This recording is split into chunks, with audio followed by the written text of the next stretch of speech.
এই এলাকার লোকেরা একটা করছেন।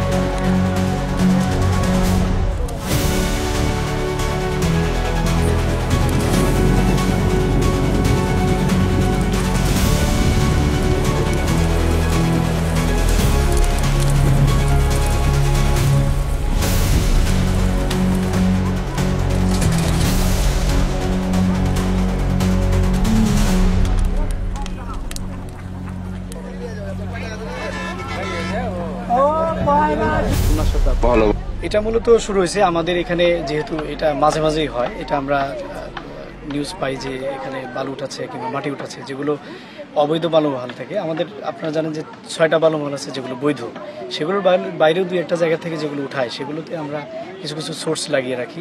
তারা বা স্থানীয় যারা রিপ্রেজেন্টেটিভ আছে, মেম্বাররা, তাদেরকে বলা আছে, তারা আমাদেরকে ফোন দিলে আমরা পুলিশ, অ্যাডমিনিস্ট্রেশন, তারপরে আমাদের ফোর্স, আমাদের লজিস্টিক সব কিছু মিলে আমাদের সব রেডি থাকে।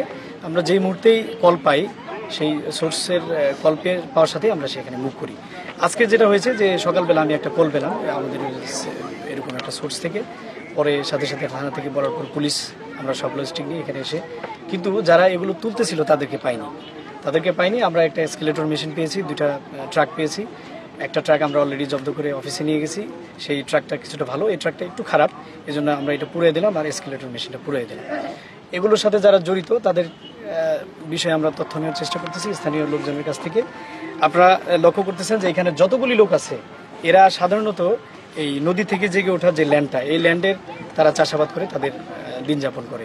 এবং এগুলো এই স্থানীয় যারা এগুলো বালি উঠাচ্ছে বা মাটি উঠাচ্ছে, তারা এদের বিরুদ্ধে গিয়ে এই মাটিগুলো উঠেছে। আপনি লক্ষ্য করে দেখবেন যে এখানে যতগুলি মাটি ওঠানো হয়েছে, এই একটা দল, একটা সিন্ডিকেট।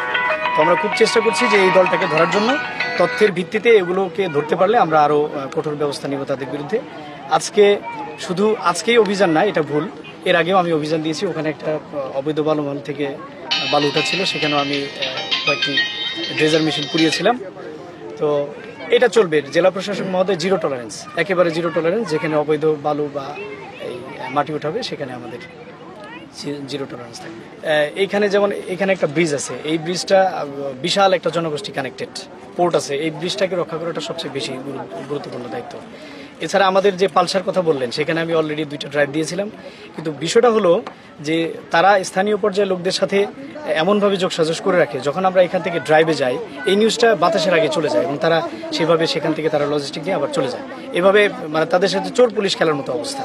তো এখন বুঝতে হবে যে এটা যদি সামাজিকভাবে প্রতিরোধ করে না ওঠে, অর্থাৎ স্থানীয় পর্যায়ের লোকজন যদি এটা প্রতিরোধ করে না তুলে বা তারা ধরায় না দেয়, আমাদের পক্ষে আমরা হয়তো যখন এগুলো ড্রাইভ দিই তখন এই নিউজ পাওয়ার পরে তারা চলে যায়, এই জন্য অনেক সময় সাকসেস হয় না। কিন্তু আজকে যেমন খুব ভোরেই ওরা জানে যে সকালবেলার দিকে আসবে না, বাট আমি আজকে 6টা থেকে মনস্থির করছি যে যেহেতু এই নিউজগুলো পাচ্ছি, আজকে আমি সেইভাবে লজিস্টিক সাজিয়েছি, আমার পুলিশ বাহিনী নিয়েছি, আমার যতগুলি আমার হ্যান্ডস আছে সেগুলো রেডি করে সকালবেলায় এসে ড্রাইভ দিলাম এবং সাকসেসফুল হলাম।